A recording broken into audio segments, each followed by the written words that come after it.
It may go without saying that quality pasture raised eggs starts in the pasture, but not all pastures are the same. And so that structure you see back there, that's our laying chickens and also the laying ducks beside that. So what I'm going to do today is I'm going to take you guys inside of our mobile chicken coop and show you how we actually are able to keep our eggs from being bleached, from having to do anything to them when you get them, so that they don't have any toxins, they don't have anything on them. They are just like they came from the chicken. I'm going to show you how that process starts out today, and we're actually going to go inside of that mobile coop to make that happen. All right, guys, join me. I'll show you how the whole process looks.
All right, welcome inside of the egg mobile here, our mobile chicken coop.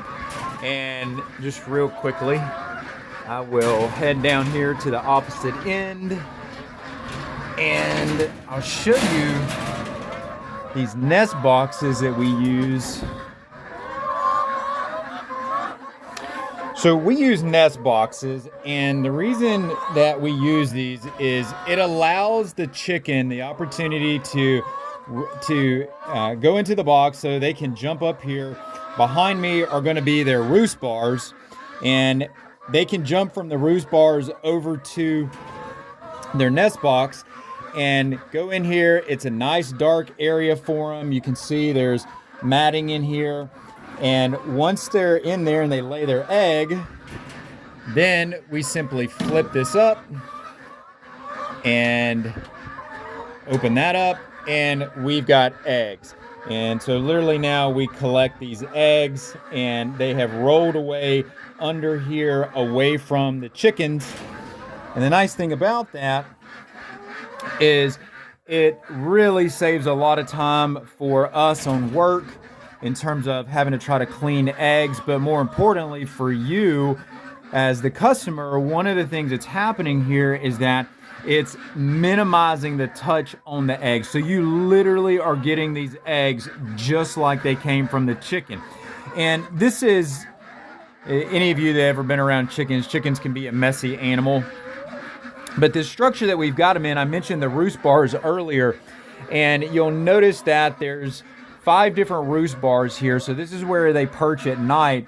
And then it also gives them the ability to quickly move over into the nest boxes or hop up into the nest box. You can see that chicken looks like she's thinking about jumping up there. But you'll notice also when you look down at the floor in this structure that you're seeing that it's an open floor. And so that keeps this environment sanitary, and it gets the manure away from the birds. But the other thing that this is doing is it's allowing us to take all that manure and actually have it be useful for us. So it's fertilizing the pasture, and we are continually moving these birds and making sure that they're staying on the new pasture, fresh grass, and having access to a multitude of bugs, but also making sure that we're fertilizing multiple areas across the farm at throughout the season and throughout the year. I want to take you down to just to kind of show you and give you an idea.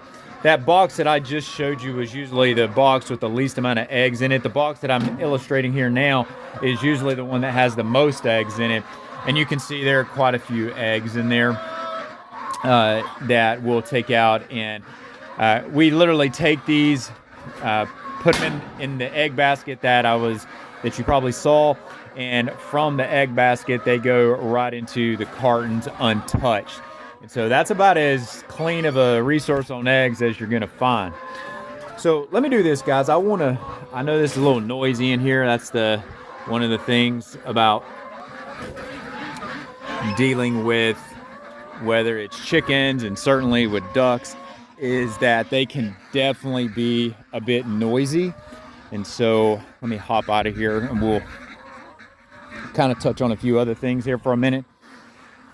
You know, it's important in terms of you're taking the time and the effort to try to find quality sources of food, and you don't want to have to worry about, well, what's been put on my food. You know, I went out of my way to find a quality food product, and I want to make sure I'm not dealing with chemicals, I'm not dealing with any kind of toxins, and that I'm getting the nutritional value that I'm anticipating, that I think I'm getting.